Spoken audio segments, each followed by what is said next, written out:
의도적인 연습을 통해서 문해력과 어휘력을 향상시킬 수 있다는 말씀이시네요. 네네. 네. 제가 생각하는 그 의도적으로 문해력이나 어휘력을 향상시킬 수 있는 방법이 세 가지가 있는데요. 그 세 가지가 뭔가요? 네. 먼저 첫째는 책을 너무 많이 읽으니까 그냥 돼요. 돼요. 근데 둘째는 그렇게까지 책을 안 읽는 애거든요. 그러니까 약간 독해력이 첫째에 비해서 좀 떨어지는, 그래서 제가 이제 훨씬 더 도움이 되더라고요. 네.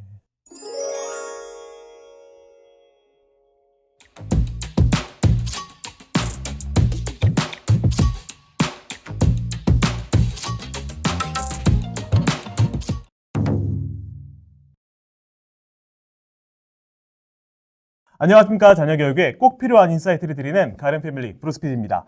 여러분, 오늘 정말 특별한 손님을 모셨는데요. 자, 우리나라에서 어휘력, 문해력에 대해서 이렇게 깊이 있는 인사이트를 전해줄 수 있는 선생님이 또 있으실까 싶은데요. 네, 우리 최선민 작가님을 모셨습니다. 안녕하십니까. 안녕하세요. 선생님, 우리 시청자분들께 소개 한마디 부탁드려도 될까요? 저는 14년 동안 초등학교에서 아이들을 가르쳤고, 현재는 신문활용 교육 강사로 학교 안팎의 아이들을 만나고 있는 교사 최선민이라고 합니다. 교육 컬럼니스트로도 활동하고 있고요. 문해력 관련해가지고 초등학교 선생님들 그리고 학부모님들께 많은 강의도 하고 있습니다. 오늘 시간 내주셔서 감사합니다, 선생님. 감사합니다. 네. 선생님, 현재 계시면 요즘 아이들의 문해력, 어휘력, 이런 저하 이슈를 더 생생하게 실감하실 것 같은데요. 좀 대표적인 사례 좀 말씀 부탁드려도 될까요? 일단은 아이들이 어휘력이 굉장히 낮아졌다는 것을 체감을 해요. 예를 들면 옛날에는 이제 아이들하고 뭐 아침 활동 시간이나 그런 시간에 아이들하고 산책을 하면 아이들이 되게 놀랍고 창의적인 표현들을 많이 했었거든요. 뭐 예를 들면 선생님 뭐 구름이 뭐 짜면 물이 나올 것 같아요. 라던가. 그래서 선생님 마음 심쿵하는 옛날 얘기죠? 네네, 옛날 옛날 얘기. 그런 이야기들이 되게 많았는데 요즘은 상당수의 아이들의 어휘력이 굉장히 짧아졌어요. 예를 들면 그냥 뭐 대박, 헐, 그걸로 끝나요? 킹받네, 네. 뭐 레전드, 뭐 이렇게 되게 짧은 걸로 자기의 감정을 표현하고 나의 그런 구체적이고 그런 감정들을 섬세하게 표현을 못 하더라고요. 솔직히 말씀드리면 저도 그런 표현밖에 안 쓰는 게 아닌가. 성인들도 좀 맞아요. 어휘력이 많이 네. 짧아진 것 같은데 뭐 또 다른 사례도 말씀 부탁드려도 될까요? 뭐 그렇게 자신의 감정을 다채롭게 표현하지 못하는 것도 있고 문해력이 저하된 거는 뭐 이로 말할 수 없죠. 예를 들면 하나도 모른다 뭐 이런 거 할 때 1도 모른다 이런 표현 저희 어른들도 사실 쓰잖아요. 많이 쓰는데 근데 어른들은 그래도 그게 이제 변형된 표현이라는 거를 사실 네네, 알고 알죠. 있어요. 근데 아이들은 이거를 이제 뭐 자막이든 뭐 예능이든 이런 데서 너무 많이 노출이 되니까 이게 옳은 표현인 줄 알아서 수행평가라든지 네네. 이런 중요한 거에도 그런 표현을 쓰는 거죠. 와. 그리고 뭐 이틀, 사흘 이런 거 할 때도 이틀로 쓰는 게 아니라 이틀, 사흘 이렇게 써요. 근데 그나마 이틀은 괜찮은데 사흘은 3일이란 뜻이잖아요. 그쵸. 완전 다른 건데 엉뚱하게 쓰고 뭐 예를 들면 사자성어라든지 이런 거 이해 못하는 것도 좀 심각하고 굉장히 간단한 것들 예를 들면 바다익선이라던가 굉장히 낮은 수준인데도 모르는 아이들이 많아요.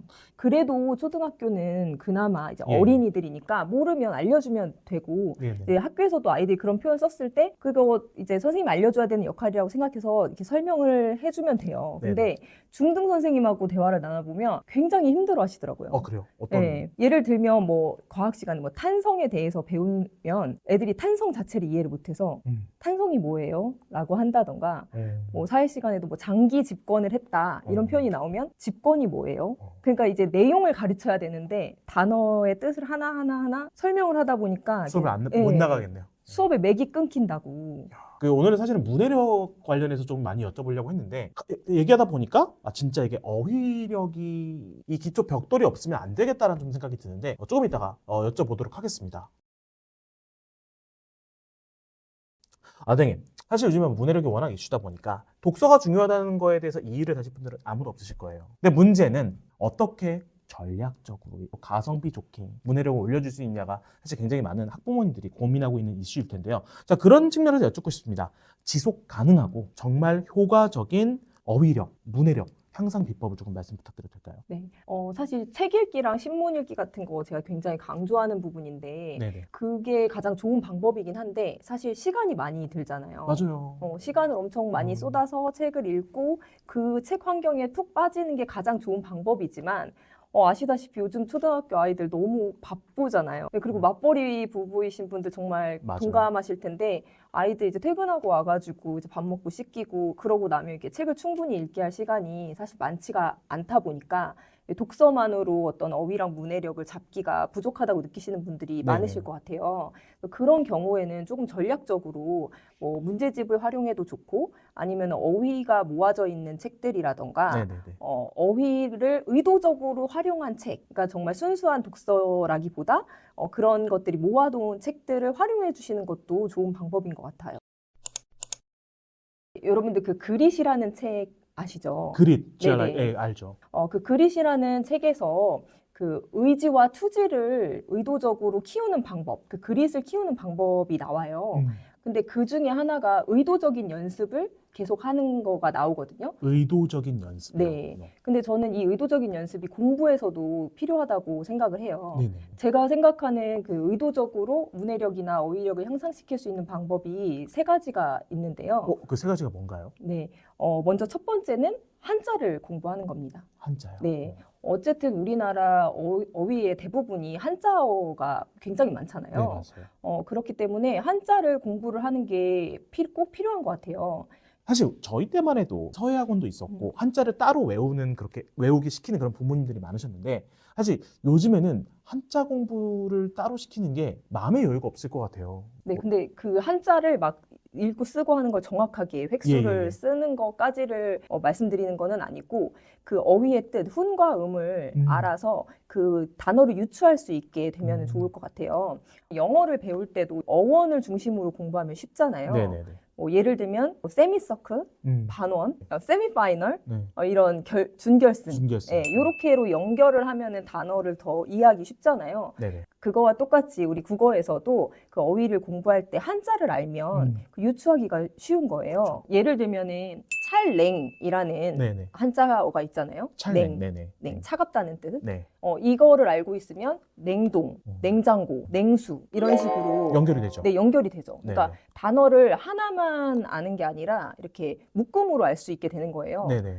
그래서 영어에서도 어원 공부하듯이 한국어에서도 한자어를 공부하면 어휘를 굉장히 다양하게 활용할 수 있고 어떤 책 같은 거 읽다가도 모르는 단어가 나왔을 때 아이들이 그거 다 사전 찾아볼 수 없잖아요. 그냥 자연스럽게 읽는데 한자어가 들어있으면 아이들이 스스로 유추할 수 있게 되는 거죠. 선생님 궁금한 거 있습니다. 실제로 지금 초등학생 자제분들이 있으시잖아요. 네. 일상생활 속에서 이렇게 어휘, 그러니까 한자어를 어떻게 가르쳐 주세요? 예를 들면 저희 아들이 자연을 굉장히 좋아하는 아이예요. 예. 곤충도 되게 좋아하고 뭐 관찰하는 거 굉장히 좋아하는 아이예요. 동물에도 관심이 많고 그래서 뭐 초식 동물, 육식 동물 이런 거 이제 아이한테 설명해 줄 때 그 초가 풀초자다 이렇게 설명을 해주면서 초원할 때도 초가 들어가지 그 초록색 할 때도 초가 들어가지 이게 다 이제 풀초라는 한자에서 온 거다 이렇게 제가 말로 설명을 해주면 아이가 더 잘 기억을 하죠. 저랑 친한 선생님이 있는데 그 선생님이 초임 때 가르쳤던 애가 한자를 2급을 준비를 하더래요. 6학년인데 초임 때 하니까 한 10년 전인 것 같아요. 그때 그거를 공부를 해서 나도 모르는 한자를 한다고 굉장히 놀라워했는데 걔가 서울대 갔더라. 이런 얘기를 저 실제로 들었거든요. 사교육도 안 했는데 한자는 그렇게 해가지고 이제 되게 특이하다고 생각을 했는데 이제 걔가 학원도 안 다녔는데 한자를 그렇게 해서 놀랐는데 서울대 갔다. 이건 팩트. 와. 근데 진짜 한자라든지 어휘가 요즘 아이들이 너무 안 쓰니까 네. 예전 평균만큼만 써도 훨씬 더 아이들이 성적으로나 뭐로나 높은 평가를 받는 것 같긴 해요. 맞아요. 두 번째는요, 글을 이제 많이 읽기가 어렵다면 짧은 글을 하나를 읽더라도 좀 분석적으로 그 문단을 좀 나눠서 문단 안에서도 중심 문장과 뒷받침 문장이 있잖아요. 이런 것들을 좀 구분해서 읽는 연습. 을 하면은 그런 의도적인 연습이 되면서 어휘력과 문해력 향상에 도움이 된다고 생각합니다. 그럼 실제로 선생님은 아이들이 읽는 걸 어떻게 체크해 주세요? 학교에서 수업을 할 때도 이제 문단별로 나눠서 그 중심 문장을 찾도록 해가지고 좀 분석적으로 읽도록 하고 있어요. 그러면 그거를 실제로 자제분들한테도 그런 것들을 분석적으로 중심 문장 찾도록 그렇게 훈련을 시키시나요? 아니면 네, 그렇게 하는 편이에요. 이제 저 같은 경우는 신문활용 교육하니까 신문화에서도 그 신문 내용에서 말하고 싶은 것들 찾도록 연습시키고 그렇게 분석적으로 읽다 보면 그냥 이야기글 읽듯이 읽는 거와 좀 다르게 예, 예. 한 편을 읽더라도 좀 밀도 높게 읽게 되는 거죠. 그러니까 네. 어설픈 다독보다 훨씬 네. 그렇게 네. 읽는 게 많이 남고. 네네. 아까 가성비라는 표현 쓰셨는데 예, 예. 이제 가성비 높은 읽기가 되는 거죠. 마지막으로 세 번째는 속담이나 그 관용어 같은 것들을 의도적으로 많이 부모님이 사용해 주시면 좋을 것 같아요. 뭐 예를 들면 코를 납작하게 한다든지 네네. 그런 표현들은 아이들끼리 잘 사용하기가 사실 어려워요. 그렇죠. 끼리끼리 네. 얘기하다 보면 자기네들 수준에 있는 얘기 많아요. 네. 그래서 이제 속담이나 관용어 같은 거는 부모님들이나 이제 어른들이 일상 대화 속에서 이런 식으로 사용한다는 예시를 보여주면 가장 좋고요. 그렇게 하는 게 좀 어렵다 하면 요즘 책들 중에 관용어나 속담이 이야기 속에서 잘 녹아있는 책들이 있잖아요. 그런 책을 활용하셔도 좋을 것 같아요. 책을 많이 읽어서 그 문해력을 키워야 된다는 사실 다 알고 있잖아요. 네. 현실적으로는 아마 책 많이 안 읽히신 분들, 이제 와서도 읽으려고 하니까 견적이 안 나오시는 부모님들이 많으실 것 같아요. 아무래도 현실적으로 좋은 문제집을 좀 전략적으로 풀게 하는 게 더 중요한, 또 최선적일 것 같은데, 이러한 측면에서 선생님이 보시기에 어휘력, 문해력 향상에 도움을 주는 그런 문제집은 어떤 내용과 구성을 갖춰야 된다고 생각을 하시나요? 일단 가장 중요한 거는 맥락 안에서 이야기를 파악할 수 있어야지 된다고 생각을 해요. 예, 예. 그냥 어휘가 단순하게 나열된 거 이런 거는 가장 지양해야 할 책이에요. 이게 전에 그 티처스라는 TV 프로그램 거기서 영어 강사 조정식 선생님께서 그 상위권 아이들을 최상위권으로 올리기 위해서 단어를 학습할 때 예문을 같이 공부해야 된다. 그 이야기를 하셨는데 저는 국어도 똑같다고 생각을 하거든요. 단어를 그냥 어휘 이거 무슨 뜻 이렇게만 해가지고는 절대 활용할 수 없는 단어고요.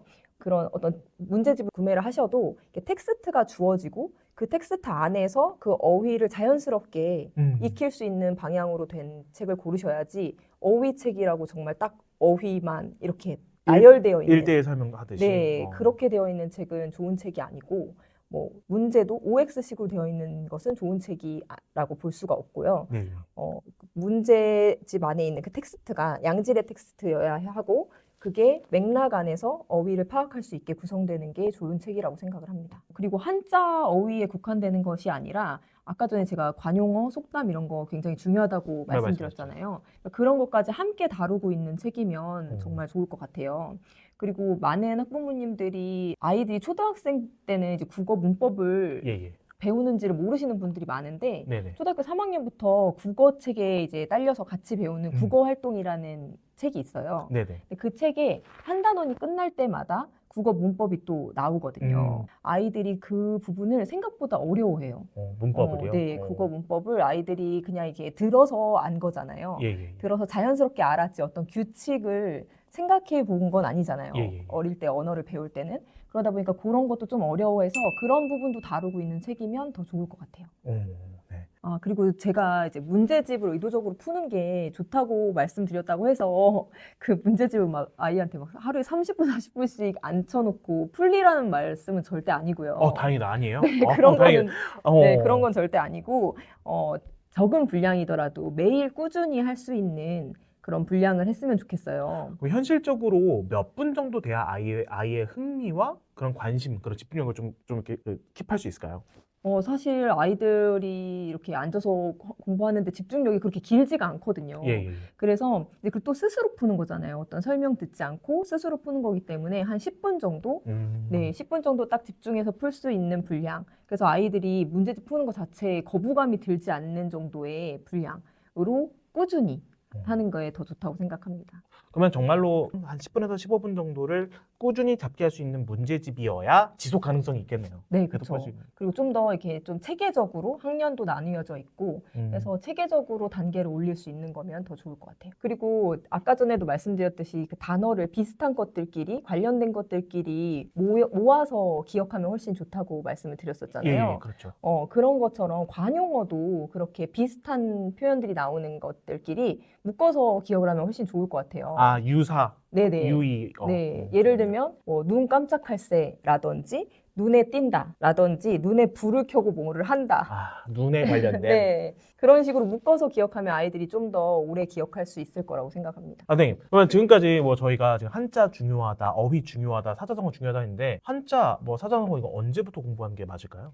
사실 사자성어 같은 경우는 조금 내용이 쉽진 않잖아요. 어렵죠. 그래서 사실 저학년 때는 아이들이 좀 더 이해하기 쉬운, 예를 들면 관용어도 뭐 발이 넓다라든지 네. 손이 많이 간다라든지 그런 좀 아이들의 신체와 관련된 거잖아요. 네네. 그런 쉬운 거부터 시작을 하셔도 되고요. 이제 학년이 올라가면 좀 사자성어를 시작을 하셔서 학년이 이제 더 올라가면 올라갈수록 조금 더 어려운 사자성어를 익히면은 될 것 같고, 아주 저학년 때부터 사자성어를 막 무리하게 하진 않아도 괜찮을 것 같습니다. 네, 그리고 제가 맥락 안에서 배우는 게 가장 중요하다고 예, 계속 맞습니다. 말씀드리고 있는데, 사자성어도 사자성어랑 뜻이랑만 이렇게 나열된 그런 책보다는 한 줄, 뭐 네네. 많으면 많을수록 좋다. 네네, 이렇게 한 줄 있는 거. 그렇게 되어 있는 것보다는 그 텍스트 안에서 내용을 자연스럽게 이해할 수 있는, 맥락 안에서 그 사자성어를 기억할 수 있는 배경 지식. 네네네, 배경 스토리. 지식도 쌓을 수 있고 그 사자성어를 떠올릴 수 있는 이야기, 스토리텔링이 함께 들어간 책이 좋을 것 같아요. 아, 그래서 이 빠작어휘 독해 책이 학년별로 그래서 그 학년이 올라갈 때 거기에 맞춰서 더 어려운 사자성어 또 학습할 수 있게 좀 자연스럽게 이게 로드맵처럼 되어 있네요. 네, 이렇게 천천히 단계를 올리는 게 아이들한테 좋기 때문에 막 너무 무리하게 저학년 때부터 하진 않아도 될 것 같아요. 첫째는 책을 진짜 좋아하는 애라 이게 자연히 굴러가는데, 둘째는 좀 시켜야지 되는 경우거든요. 왜냐면 첫째는 이거 사실 안 풀려도 책을 너무 많이 읽으니까 그냥 돼요. 돼요. 그냥 풀려도 봤는데, 첫째는 사실 국어 문제집 제가 안 풀리고 있는데 다 맞아요. 그냥 예. 자기보다 2학년 높은 거 풀러도 책을 워낙 읽으니까. 예. 근데 둘째는 그렇게까지 책을 안 읽는 애거든요. 그러니까 책을 좋아하긴 되게 좋아하는데 스토리 책을 안 좋아하고 뭐 도감류만 좋아해요. 아, 근데 그게 되게 흔한 경우죠. 그쵸, 대부분은. 예. 그래서 도감류만 좋아하다 보니까 약간 독해력이 첫째에 비해서 좀 떨어지는 그런 기분이 들어요. 네네. 그래서 제가 이제 문제집을 좀 꾸준히 풀리고 있거든요. 훨씬 더 더 도움이 되더라고요. 네.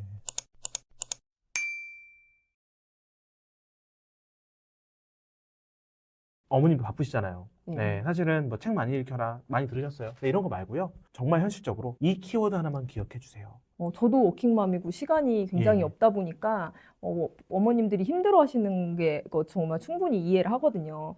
오히려 그렇기 때문에 약간 아까 귀가 얇다라는 표현들이 나왔었는데, 그렇게 뭐가 좋다 그러면 이거 하다가 저거 하다가 이렇게 왔다 갔다 하시는 분들이 계세요. 근데 어떤 뭐 문제집이 됐든 책이 됐든 그 어떤 로드맵을 가지고 만들잖아요. 그렇죠. 그런데 이거를 이 책 했다 저 책 했다 하면 약간 죽도 밥도 안 되게 이도저도 되는 안 거예요. 돼요. 네. 그래서 그 로드맵을 딱 따라가기 위해서 좋은 책을 딱 하나 선택을 하셨으면 그거를 꾸준히 쭉 가시는 게 가장 좋은 방법이라고 생각을 합니다. 그리고 뭐 다들 아시겠지만 독서는 굉장히 기본이잖아요. 그렇죠. 다양한 텍스트를 많이 읽는 게 가장 중요하다. 근데 책 읽는 시간이 충분히 확보가 안 되면 의도적인 연습으로라도 의도적으로 다양한 어휘를 넣어놓은 텍스트라도 꼭 읽혀주셨으면 좋겠고, 그리고 한자 공부는 꼭 하면은 좋을 것 같습니다. 오늘 따뜻한 인사이트 나누셔서 너무 감사합니다. 감사합니다. 네.